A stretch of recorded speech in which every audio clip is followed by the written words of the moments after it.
मसाजोगचे सरपंच संतोष देशमुख आणि खंडणी प्रकरणात आरोपपत्र दाखल झाल्यानंतर हत्येच्या वेळी आरोपींचं सैतानी कृत्य समोर आलं होतं।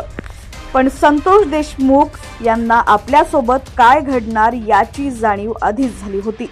वाल्मिक कराड आणि त्याची लोक मला मारून टाकतील असं संतोष देशमुख यांनी हत्येच्या आदल्या दिवशी आपल्या पत्नीला सांगितलं असल्याची माहिती अश्विनी देशमुख यांच्या जबाबातून समोर आली आहे।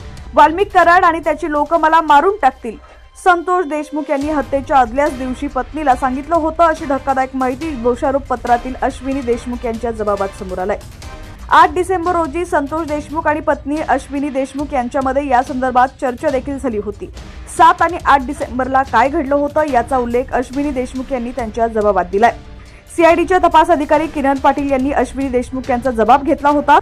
त्यावेळी विष्णू चाटेचा फोन आल्यानंतर संतोष देशमुख यांनी पत्नीला सांगितलं होतं।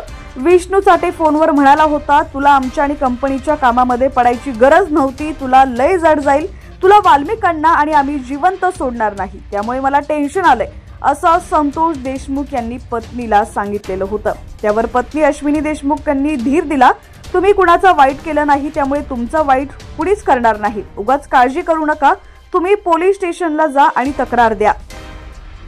यावरती संतोष देशमुख म्हणाले, तुला माहिती नाही, तो वाल्मिक कराड हा गुंडा आहे, त्याची राजकीय नेत्यांसोबत उठबस आहे आणि तो आणि त्याची लोक मला मारून टाकतील असं शेवटचं प्रत्यक्ष संभाषण झालं होतं असं जबाबात नमूद करण्यात आलंय। सीआयडीच्या तपास अधिकारी किरण पाटील यांनी हा अश्विनी देशमुख यांचा जबाब घेतलाय।